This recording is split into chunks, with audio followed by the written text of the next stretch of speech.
Hi guys, thanks for joining me tonight on day 4 of Hollywood Week on Robin Hood Diaries.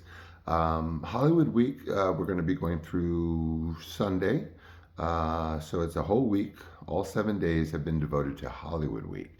Hollywood Week is primarily focused on acting and actors, but by knowing and understanding some of those things, it really hemorrhages into a lot of other areas of the industry of interest, that subject being of interest. Casting, producing, people, creative folks that are not maybe in the industry so much. But anyway, and there's a little bit of like self-help in there too. So, as promoted, tonight's show is focusing on the fourth wall, the importance of closing the fourth wall when you're acting. We're always acting, by the way. Life's a drag. So there's the importance of that closure of that fourth wall that we're gonna dive into. I'm gonna try and keep it not too long tonight.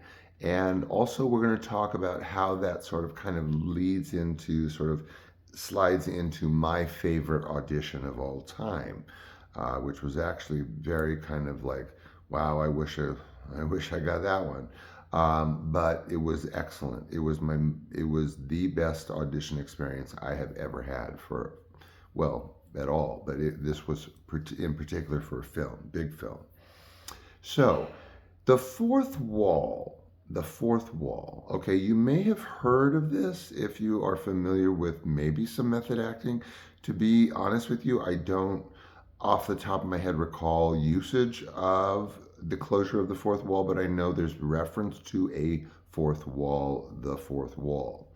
So, what that implies is that in order to be focused and in order to perform properly, if there's such a thing, on camera, and then I will kind of maybe do mini shifts as to how this differs significantly with stage work. When you are in a 2,000 seat theater, your approach to a fourth wall has to be entirely different because the fourth wall is such a colossus in that scenario, and you have to project, as you've probably heard in theater, you have to project.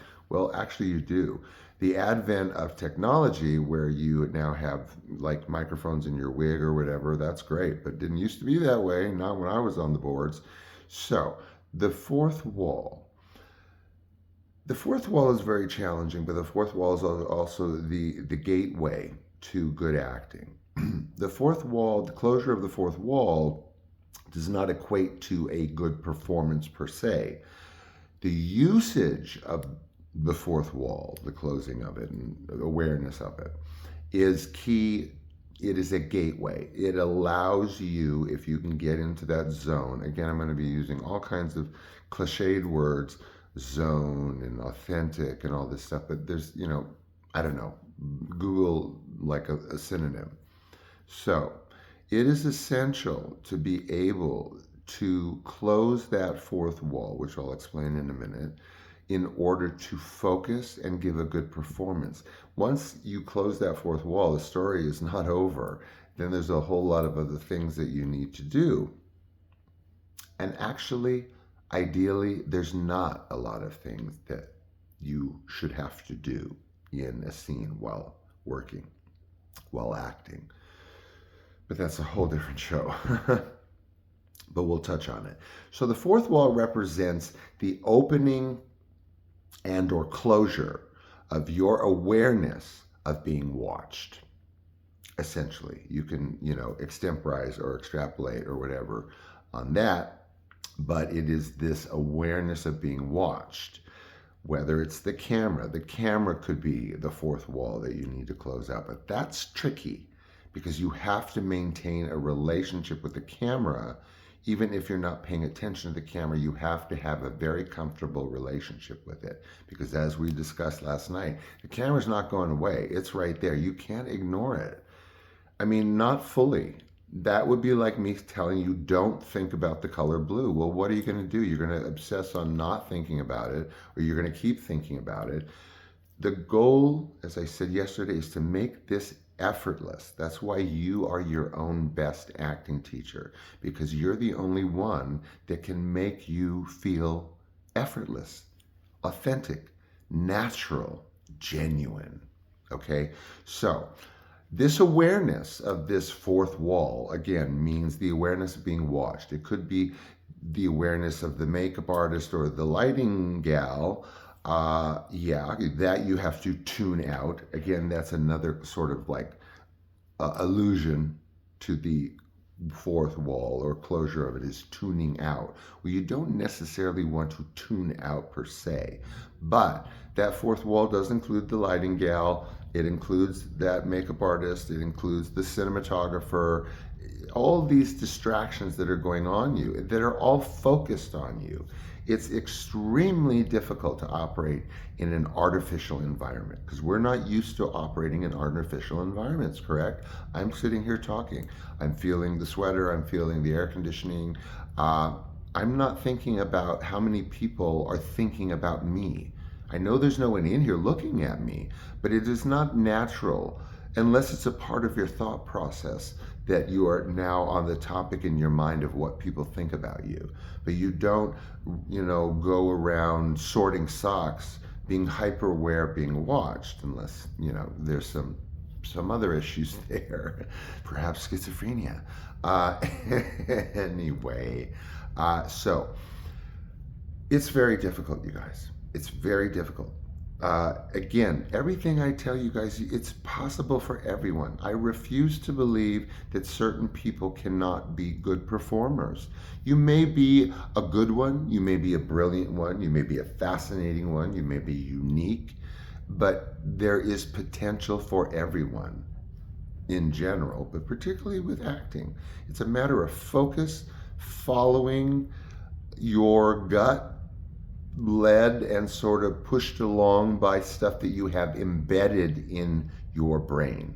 The trick, as far as I'm concerned, and again, my method is, quite complicated as most are, but the method is to simplify. The method is to power wash that brain. Again, like I said, kids, I don't care how much method you have crammed in there. When you get out in front of that camera, you got to power wash. So what good is it really? Method. Now we're going to have to shift that over to tomorrow, because that's a whole different arena about getting too much method crammed in your head and literally sabotaging your entire career, perhaps permanently. Because too much method crammed into your head for too long and then trying to operate within that framework. I'm going to draw on the classic method, but then that coach told me this other thing about subtext, and then you're blending two methods, and then before you know it, two other coaches are telling you something else, and now you're trying to take your core method, blend it with the other method, and then sort of spice it and sprinkle it with other pointers.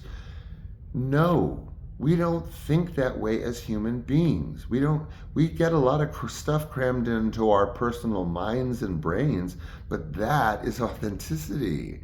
That's not method. We want to get to an authentic place where we are talking and listening and thinking. That's what we all do, right? When we're alone, we think. When we're around people, we either think, talk, or listen, correct? That's life. That's an Oscar. Okay, that's an Academy Award if you can get there. The closure of the fourth wall is sometimes impossible to maintain. We've touched on the importance of it, right? What it means. So, but I want to shift a little bit on when that fourth wall starts to crumble, because we all know in giving a cold reading or any performance in front of a camera, wherever, the awareness of being alone starts to dwindle, or it can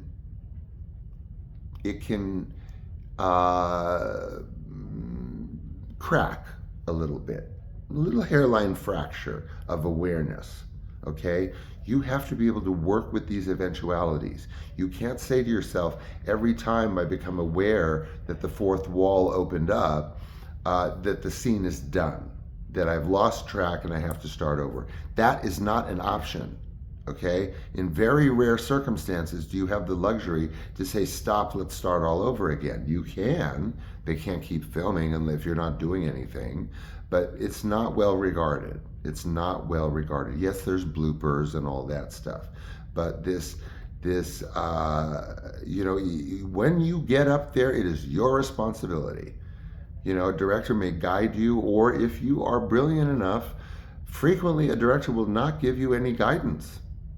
They'll just let you do your thing because they know that you're centered, you're there, you're ready. You're ready. So you need to be ready, and you need to learn how to develop the ability of hyperfocus.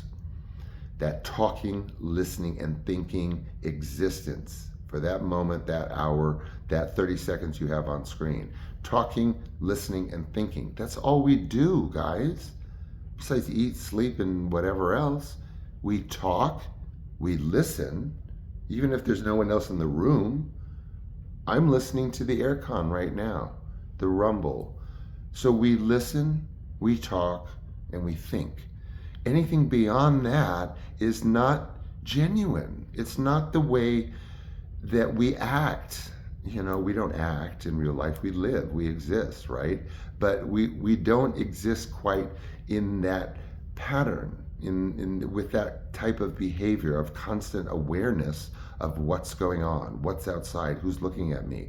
Ooh, I'm self-conscious. Am I being seen? That's not how we think naturally. We don't think naturally that way. And if so, we need to get to a natural place. Forget this happy place shit, whatever. And again, we'll get into all of these traps of method. Preparation can kill you. Preparing for a scene can be, in the wrong way, can be lethal to what you're about to walk into. Too much preparation. And again, we'll get into that. Too much preparation, too much shit in your head, and too many methods flying around with all these eventualities. If this happens, I have to focus on this. That is not how we think. So, as an aside, when I teach, or if I have my, choice of students or whatever, I prefer people that have never studied. Never. Don't know anything about it. And students that I've had that have had, of course, coaching and teaching and studying, I ask them to power wash their brain again. I will say, if we're going to work together, I have to have you eliminate everything in your head, basically, particularly what you've been told to do with regard to your acting. You can go back to it, but if you want to practice my method, or if you want to get your callback, then we have to work together in a different way. I teach way, way differently. The environment, my expectations of you, they're all skewed and different. I don't work, again, with a lot of traditional method that I learned from the master, Lee Strasberg. One-on-one, I should be Mr. Method, right? Like, I should have method, like, flying out of my ears. Excuse me, but I don't. Because I learned, excuse me, that too much crap in your head is going to screw you over 99% of the time. If you can't get to effortless, focused clarity with a fully closed fourth wall, then you're really like winging it. Okay, so do what you need to do with method until we talk this weekend. And if it works for you, even after this weekend or whenever, if what you're doing works for you, don't stop. Again, what do we do if it's not broken? We don't fix it, right? So if you're doing all kinds of method stuff in your brain, preparing and maintaining objectives and everything, if that works for you to pull off a believable performance, more power to you. And there's lots of good method actors out there. I just think that for a lot of us, particularly newcomers, I want to snatch them and say, wait, don't start studying yet.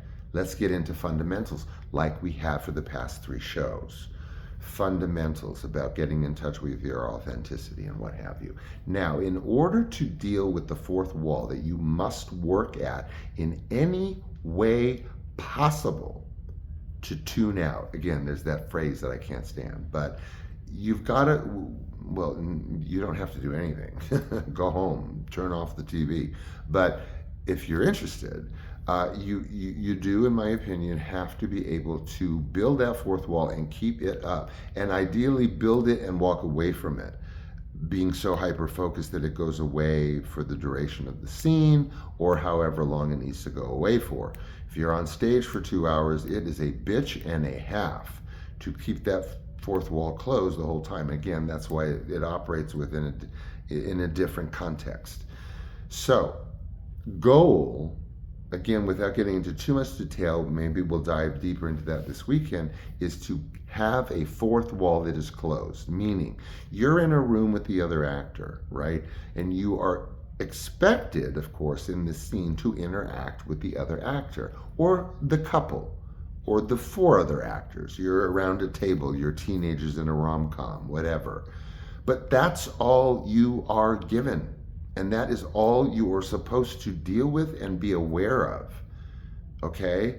Like the scene in E.T. that I was in the beginning of the film, where we're all around the table, the famous scene, whatever, in the beginning. Well, Stephen, being the genius that he is, and only just a fraction of an element of his genius, is that he toned down the whole environment around that table. I've said this before. And it was by design. It was not just a lighting thing. Alan Davio, who was the cinematographer, was an unparalleled genius, probably the best cinematographer over the past 60 years at least. But Stephen, there was a method to his madness. Everything around that table, if you'll notice, is basically dark. I mean, not pitch black, but the kitchen is dim. The living room is dim. It's nighttime outside, and there is this glaring, whatever it is, over the kitchenette table. So it's this glowing group of 5 kids. 1, 2, 3, 4, 5. Yeah, there was 5 of us. And that was it. Now, it helped those of us that are aware of the usage of the fourth wall. It helped. But, many don't utilize that method or whatever. And it helped also. I mean, it helps both ways, because it is starting to try and create an ambiance that is sort of helping to close that wall for you. And again, this will lead into the best audition I ever had, because it was a similar scenario that was created, and I think by design, by Alan Parker, the director that I was working with, in this meeting. It can't even be called a meeting. So that hyper focus that I referred to earlier is a process. I can't just kind of tell you how to hyper focus right now. But the goal is to get into such a hyper focus with the other actor or actors or I don't know, windshield, wherever you're looking, wherever your focus is directed, that it has to be a hyper focus. And meaning it can be, we all focus, or sometimes we don't focus. We're spaced out, we're zoned out. But when we're focusing, we're focusing. Well, we have to get to sort of an adrenalized version of that focus.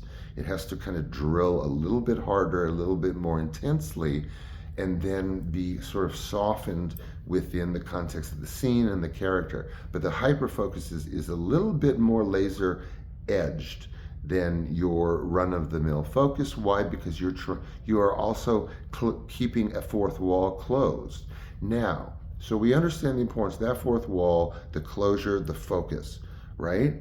The focus, because without maintaining the focus, the wall will keep opening up. It'll just, you'll lose your focus, and then the first thing a lot of times is then we're suddenly self-aware, right? Then suddenly we don't want to admit it, but we're aware of everything that's going on. We know there's a makeup artist over there, the lighting gal's up there, whatever. Okay, that's going to happen. Here's the deal. And then we'll try and, bring this to a close a little bit. Importance of the fourth wall. Fourth wall must be closed. It must, preclude any possibilities of you being aware that you are being watched, filmed, observed. Even a makeup artist and a stylist, ask me, is hyper focused on you while you're acting, but they don't give a frig about what your performance unless you're blowing them away. What they're watching is that collar going to come out, or is that a piece of foundation on her eyelash? And you get that in auditions too. You'll get a director or somebody that doesn't like that left eyelash, and then you lose the job. That's how random it can be. But hyper focus, remember, however you need to get there until we elaborate on it a little bit more, creates the fourth wall, closes the fourth wall. You want the fourth wall. The fourth wall is your friend. Make friends with the warmth and the feeling and the whole vibe you get from having the closure of a fourth wall. Does it make you feel cozy? I don't know. Safer, whatever. So the fourth wall concept, the fourth wall itself, will crack and crumble. Now, the bear trap is that people will tell you once you lose focus, all is lost, right? Or you have to regroup, start the scene over. It's tanking because you've lost focus. That is a myth. If you are a good actor, you have to work with every eventuality, of course. That's why I have a different regard for stage actors, which I discussed yesterday. You lose 2 pages of dialogue because somebody screwed up. Everybody in the whole show is frigged. Okay, that's why I was telling you I had to catch up 2 pages of dialogue that she skipped just to make the next 2 scenes make sense. And I'm having to do this with my hyperfocus and a closed fourth wall. So when the fourth wall starts to fracture, there's no accidents. Again, in acting, you have to use everything. Use everything that happens. If there is an earthquake, make it an improvisation, okay? Let's say you're in a critical callback. And what if an ambulance goes by? That's going to break your focus unless you have embedded ways of natural contingencies for yourself, within yourself, embedded in yourself, that will go, oh, ambulance, I'm going to talk louder. Because why? An ambulance could very well have gone by in that room that you're supposed to be in that scene, in that movie. It's just that the sound guy would cut tape, you'd have to start all over again. But in real life, yeah, there's, when you're being watched in an audition, there's no tape to cut. You're going to have to work with that friggin' ambulance. You can't say, excuse me, I've lost focus. Well, you've also lost the job, because they're watching every angle. They're not just watching all the time how good an actor you are. They're also watching behavior. They're watching inflection. They're watching what your body language does. Sometimes they won't look at you by design because they want to hear the acting. Now, I'm not a big fan of that when you're dealing with an actor, but yes, I can close my eyes and listen to dialogue and, not perfectly, but I can tell the ingenuine moments. So again, importance of the fourth wall, I will say in conclusion, but again, you got to work with those contingencies. Like I said yesterday, you imagine that the camera is an irritating little brother, right? It's there, you're going to have to deal with it because it's going to crack in and go, oh, I'm here, you lost focus. You've got to use it. Anything that happens, use it. Remember, there are no mistakes. There are no accidents in acting. You use everything that happens. Okay, you lose focus? Tell the other actor in an improvisational word or two, I just had a deja vu. Excuse me, what were we talking about? That will impress the F out of a director. That you didn't break character, that you didn't start and stop over. No one has time for that. Time is big money, okay? They don't want their time wasted. Work with it. Let an accident be a brilliance. You never know. That ambulance going by could redirect you into your embedded thinking of, wow, that's an authentic moment happening, an ambulance going by. I'm gonna work with that. I'm gonna throw out an improv. I'm gonna wait. I'm going to use it as a pause, meaning the fourth wall is going to crack. And if you don't have eventualities to deal with it instead of ignore it, then you will lose the scene. You can't ignore anything in a scene as an actor unless the character is ignoring something. You can't. You have to, anything cracks, your focus cracks, you have to embrace it and work with it. You lose focus, that's okay. It happens. In real life, people lose focus, right? I mean, who doesn't lose focus? I'll be talking to my husband or my son in the kitchen. I will totally lose focus. All of a sudden, my brain is like, where's my birth certificate? And is there still laundry in the dryer? So use that moment, translate it in an instant into the dryer. Not that there's a camera on me, which you need to make friends with, which already you have a relationship with, etc., and so on. That's an important closure of a fourth wall, but it is not a lost cause when you lose focus in a scene. Don't let anyone tell you that. You can always grab it back. There are tricks based and living and breathing within your authenticity that can disregard things. If this sense of authenticity and talking and listening and thinking and doing nothing else, it will be a natural progression that this eventuality of this crack in focus or this ambulance will most actors just level their focus. If you're the one that embraces the break in focus, grabs it, uses it, turns it into an improvisational line, laughs at it. Don't laugh to the camera. Don't be laughing to the casting director, but to the other actor or to yourself. Yeah. Or like I said, tricks. Oh, I'm so sorry. Jane, I completely just had a deja vu of this moment. Anyway, what were we talking about? A director will be floored that you had the wherewithal to save a scene like that. Now, best audition, and then I'll leave you with that. And the reason it plays into this episode is because the director helped close fourth walls for both of us. His name is Alan Parker. He's a famous director, I don't know if he's still around. And he directed a film called Birdie. It wasn't that well known a film, but it was at the time because Matthew Modine, who was a very popular actor at the time, and Nicolas Cage, who's an old bud, hi Nick, they worked together in this film. Matthew was not that well known at the time, very much, and I was a major contender as the unknown choice. It came literally, I asked Alan Parker, it was really down to me, Matthew Modine, maybe another. There were 2 callbacks on this one. Point being, best audition experience ever. I walk in. This is my second callback for Birdie. It's me, Matthew Modine. Sometimes they table the better known actor as like, okay, this is probably where we're going to go, but are we going to miss somebody? Like Henry Thomas in E.T. 11th hour, popped in, got the part. Those things happen. That happened to me with a movie called Grandview, USA. Long story. So it was the best because I walk in. We had already known each other from the first calls. And the room is dark. It's a circular office. It's right next to A&M Records on Hollywood, Highland near Hollywood Boulevard. And I go in, it's dark. It is lit, not like an interrogation, but it is lit in the middle. It is a round office, empty and dark. And he is on the floor, cross-legged. And I go over to him and sit in front of him, cross-legged. And we talk. We just talk. Little bit.